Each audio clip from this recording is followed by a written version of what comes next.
we've got is an artificial intelligence platform that learns about your spending patterns, and its ultimate aim is to help you manage your money. The incubation lab, which we've set up in Studio B, is to have you come and tell us how you'd like your service to be delivered. So in many cases, banks have pushed product, they've pushed services at you, and then you just decide if you want them or not. This is a pull model. So instead of the old banking model in the UK, say, the customer, old as the hills, what do you want? How would you like it delivered? What products, what services, what style, what hours?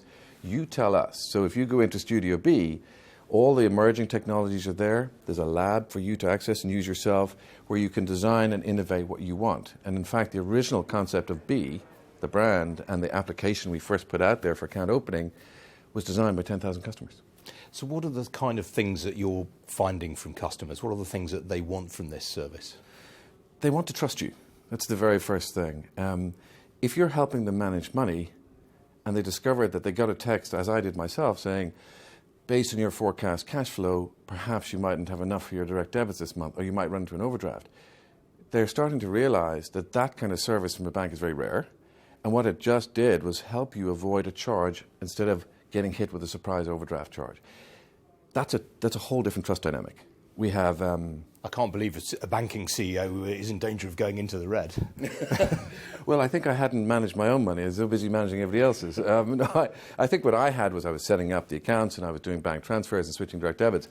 But I experienced it. I've talked about the design with people, but I experienced it for the first time. And then I have since then moved a lot of people onto the account and explained the product. And I think that's, personally doing that with customers, with friends, has helped me understand why they see it so valuable. It's about a year since you demerged from National Australia Bank.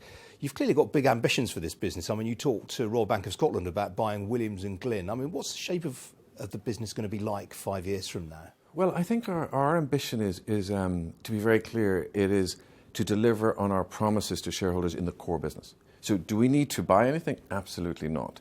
The core business is a fantastic, it's not a bailed out bank, very loyal customers, powerful, deep, multi-generational brands. It just maybe was not run ideally from a faraway place in Australia. Huge opportunity for us to improve that and to rebuild that relationship we used to have in history. So a fantastic starting point. What we would look at is delivering. You have to, when you become independent and you become a PLC, deliver what you promise. Simple as that. And so we said that for the first couple of years, absolutely, that's the core activity, and we'll deliver double-digit returns without acquisition.